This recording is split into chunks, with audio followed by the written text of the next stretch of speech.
a doença dos escravizados, a mortalidade, era vista, né, numa dinâmica muito relacionada ao tráfico transatlântico.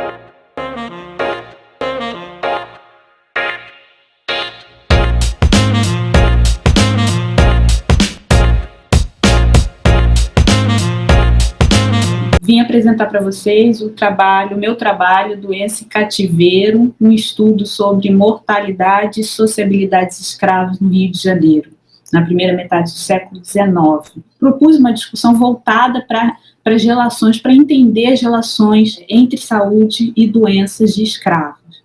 Então, é bom comentar um pouco da historiografia relacionada a esse tema, que é um tema extremamente interessante e hoje, né, muito interessante por conta da pandemia da Covid-19.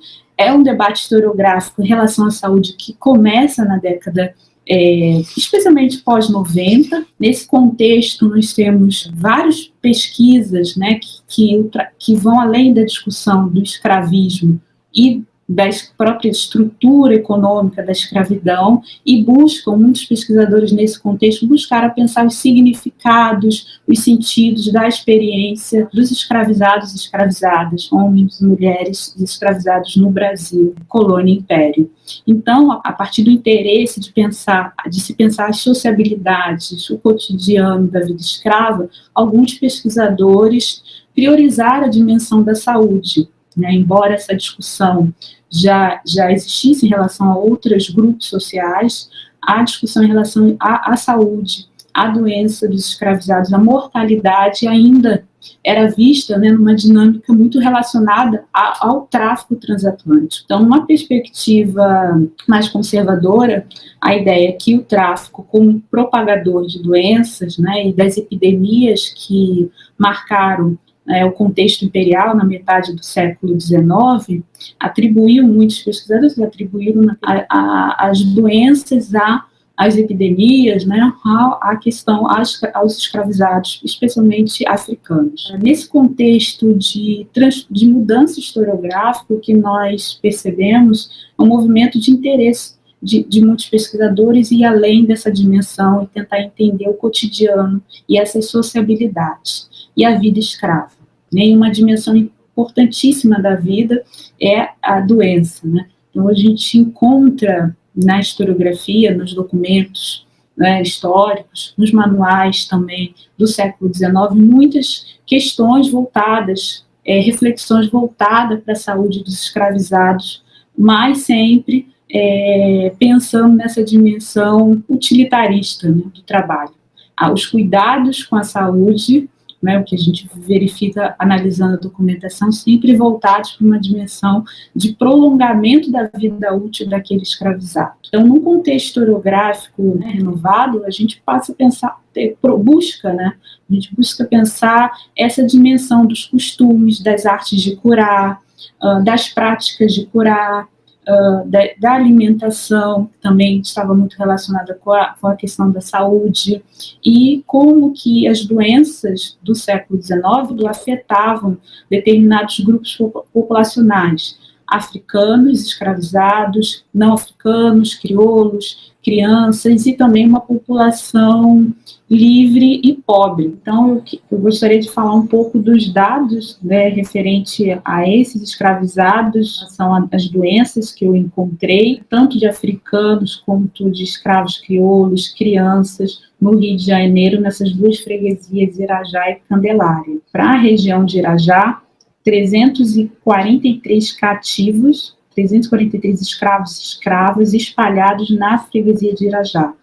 Desse conjunto documental, eu vou citar, por exemplo, o inventário de Bento de Oliveira, Braga, da década de 20, em que ele tem 53 cativos falecidos. Então, né, são alguns dos poucos proprietários com um número um pouco elevado de escravos. Então, desse conjunto, a gente tem um número mais elevado de doenças relacionadas à questão, a patologias respiratórias, tuberculose, bexigas, e a partir, né, de inventários como de Bento de Oliveira Braga, eu busquei fazer esse levantamento e separar esses grupos, né, homens, mulheres, africanos e africanas, crianças de 0 a 7 anos. Então, são 419 indicações de causas-morte nos documentos de óbitos, em que as patologias respiratórias para a região da Candelária elas são mais altas, e para a região de Irajá, convulsões, sarnas, alguns trabalhos relacionam a convulsão, por exemplo, ao tétano, né? Então, que era podia ser muito comum entre crianças nesse contexto. Para algumas regiões, entre mulheres, por exemplo, são 204 registros de óbitos. Entre homens, então, eu consigo coletar 444, mapear 444 registros. Então, nesse conjunto de 444 registros, eu divido entre africanos, né, e crioulos adultos, e a doenças relacionadas ao aparelho respiratório, né, e depois seguidas de varíola, são também doenças extremamente importantes para esse período. Então, para a região de Irajá, a opilação, que é a hipoemia intertropical, verme intestinal, também são altíssimos. Então, a gente percebe alguns padrões relacionados também ao contexto geográfico, ao ambiente, à questão do trabalho, né, ao tipo de moradia, uma doença respiratória em espaços muito pequenos. Outro interessante, eu vou citar mais um, é o Manuel José Pereira, de 1832, da ilha de Saravatá, ele que morre de tuberculose, né, o nome do proprietário, com mais escravos, né, poucos menos de 10 escravos, e que circulavam até a cidade. Então, a gente imagina, né, uma família doente, né, com uma doença extremamente perigosa, né, naquele momento, seus escravos circulando da cidade para a fazenda.